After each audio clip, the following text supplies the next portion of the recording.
그럼요. 미리 알았더라면 저도 그렇게 안 했죠.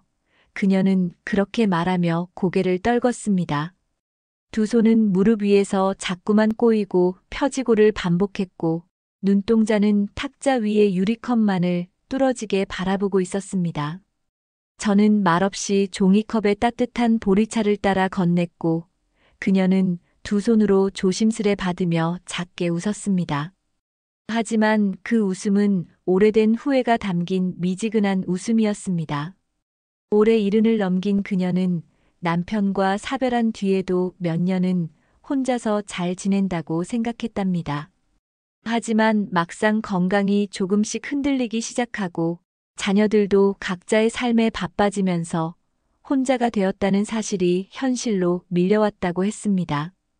월세 60만 원, 관리비, 보험료, 약가, 그리고 아무데도 말하지 않았던 대출이자. 하루하루는 잘 버티는 듯 보였지만 그 안에는 아무에게도 들키고 싶지 않은 균열이 있었던 거죠. 그날 그녀가 제게 와서 했던 첫 마디는 이거였습니다. 미선쌤, 지금 준비하면 너무 늦은 걸까요? 저는 조용히 고개를 저었습니다. 아니요, 지금이 딱 시작하기 좋은 때예요. 그렇게 말하자 그녀는 잠시 제 얼굴을 바라보더니 금세 눈시울이 붉어졌습니다. 저는 그 눈빛이 낯설지 않았습니다. 누구나 처음엔 돈 이야기를 하러 옵니다. 하지만 결국엔 삶을 되짚고 감정을 마주하게 됩니다. 저도 그랬고요. 저는 정미선입니다. 올해 68, 재무상담을 시작한 지 30해가 넘었습니다. 수많은 사람들의 장부와 마음을 들여다보며 한 가지를 배웠습니다. 준비된 노후는 통장의 잔액이 아니라 삶을 대하는 태도에서 시작된다는 거요. 오늘 저는 그 태도를 만들기 위해 지금부터 꼭 기억해야 할 5가지를 나누고 싶습니다.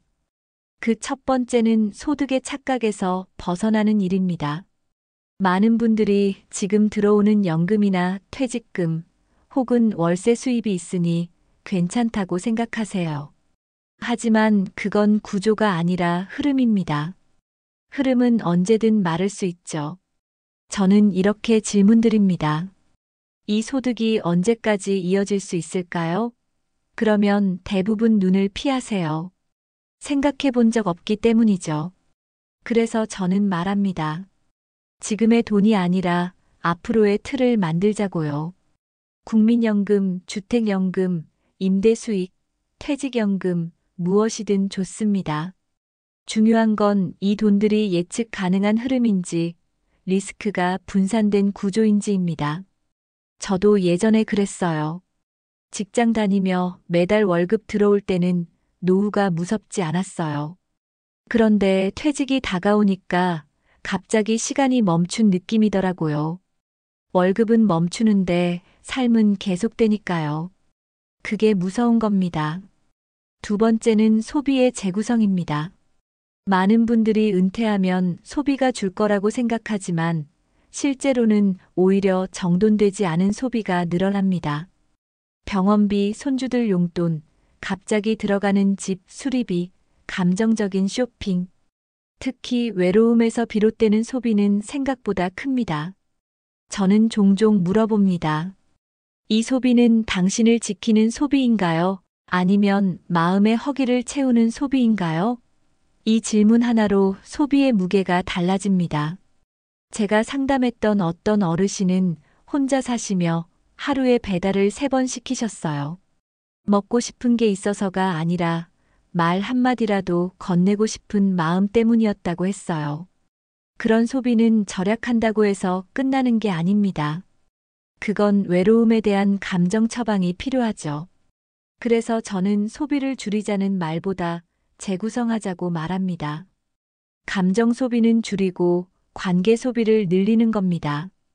예를 들어 취미교실 등록비는 지출이지만 사람과 연결되는 소비죠. 그런 건 줄이면 안 됩니다. 나를 살아있게 만드는 소비는 오히려 정기 지출로 배정해야 해요. 그래야 삶이 무너지지 않거든요. 저는 그걸 마음 중심 가계부라고 부릅니다. 숫자가 아니라 의미로 분류하는 방식이에요. 이런 방식으로만 정리해도 삶이 놀라울 만큼 정돈됩니다. 그리고 무엇보다 중요한 건 돈을 쓰는 게 두려워지기 전에 돈과의 관계를 회복하는 겁니다. 너무 오래 아껴 쓰기만 해온 분일수록 소비는 죄책감과 함께 다가오거든요. 노후엔 죄책감 없는 소비가 필요합니다. 내가 나를 돌보는 데 쓰는 돈은 낭비가 아니라 생존입니다. 그것부터 다시 배워야 해요. 세 번째는 관계의 재정립입니다. 저는 늘 말씀드려요. 돈보다 중요한 건 결국 사람이라고요. 그런데 노후가 되면 이상하게 사람을 피하게 됩니다. 뭔가 민폐가 될까봐, 괜히 눈치가 보일까봐, 안부 전화 한 통 넣는 것도 망설여지기 시작하죠. 젊을 때는 바쁘다는 핑계로 사람을 밀어냈고, 나이 들어서는 괜히 미안해서 멀어집니다. 그렇게 천천히 고립이 시작되는 거예요. 저는 그런 마음을 가진 분들께 항상 이렇게 말씀드립니다. 지금 누군가를 만나기 위한 비용은 절대 낭비가 아닙니다. 사람이 사람을 만나기 위해 버스비를 쓰고 커피 한 잔 값을 쓰고 작은 선물 하나를 준비하는 건 삶에 꼭 필요한 소비입니다. 그런데 많은 분들이 이런 데 드는 비용을 아까워하세요. 어느 어르신은 이런 말씀을 하셨어요. 내가 밥 한 번 사려 해도 돈보다 마음이 더 걸려요. 괜히 어색해질까봐. 그래서 저는 관계 비용이라는 항목을 가계부에 따로 넣자고 말씀드려요. 나를 연결해주는 사람, 나를 알아주는 사람, 그들과의 사이를 유지하기 위해 쓰는 돈은 내 삶의 품격과 직결되니까요. 그리고 중요한 건 그 관계가 꼭 가족일 필요는 없다는 겁니다. 자식이 연락 없다고 서운해만 말고 차라리 근처 복지관에서 새로운 인연을 만드는 게 훨씬 낫습니다. 저는 어떤 할머니가 취미 수업에서 만난 분과 매주 김밥 싸서 공원 가는 이야기를 해주셨을 때 그게 얼마나 아름답게 느껴졌는지 몰라요. 사람은 결국 관계 속에서 살아갑니다. 그리고 그 관계는 늦게라도 얼마든지 다시 만들어질 수 있습니다. 네 번째는 건강에 대한 태도입니다. 저는 건강을 돈으로 환산하자는 이야기를 하려는 게 아니에요. 오히려 반대예요. 너무 많은 분들이 건강을 돈이 드는 일로만 여기고 그래서 더 미루거나 외면하거든요. 그런데요, 건강은 미뤘다고 그대로 기다려주는 게 아니에요. 저는 늘 이렇게 말합니다. 지금 건강을 위해 드는 비용은 나중에 병원에서 쏟아부을 비용의 반도 안 됩니다. 문제는 돈이 아니라 감정입니다. 검진 결과가 무서울까봐 병원을 안 가고 약을 끊어야 할까봐 먹는 걸 포기합니다. 그게 반복되면 나중엔 더 큰 대가로 돌아와요. 저는 어떤 분과 상담할 때 이런 말을 들었어요. 병원비가 무서워서 안 갔더니 결국 더 큰 병을 키웠네요. 그리고 그분은 암 진단을 받고 나서야 치료를 시작했어요. 저는 그때 느꼈어요. 건강을 위한 지출은 생존을 위한 투자라는 걸요. 적어도 지금 내가 스스로 걸어서 병원에 갈 수 있을 때, 내 이름으로 약을 받을 수 있을 때, 그걸 할 수 있어야 합니다. 몸을 챙기는 건 늦출수록 돈이 더 많이 들고 마음은 더 작아집니다. 그래서 저는 가게 상담을 할 때 건강 관련 예산은 가장 먼저 따로 떼어두자고 말씀드려요. 약값, 보조기구, 정기검진, 물리치료, 아니면 그냥 매일 걷는 운동화 하나도 다 포함해서요. 그건 단순한 지출이 아니라 내가 계속 내 삶을 지킬 수 있도록 해주는 기초 체력이니까요. 특히 혼자 사시는 분들은 더 그렇습니다. 몸이 아프면 사람을 찾기보다 그냥 참고 넘기고 그게 쌓이면 마음까지 무너집니다. 그래서 저는 돈보다 건강을 먼저 이야기합니다. 건강을 챙길 여유가 있어야 돈도, 사람도, 삶도 돌아보게 되니까요. 가끔 어떤 분은 이렇게 물으세요. 그래서 결국 돈을 얼마나 모아야 안심할 수 있는 거예요?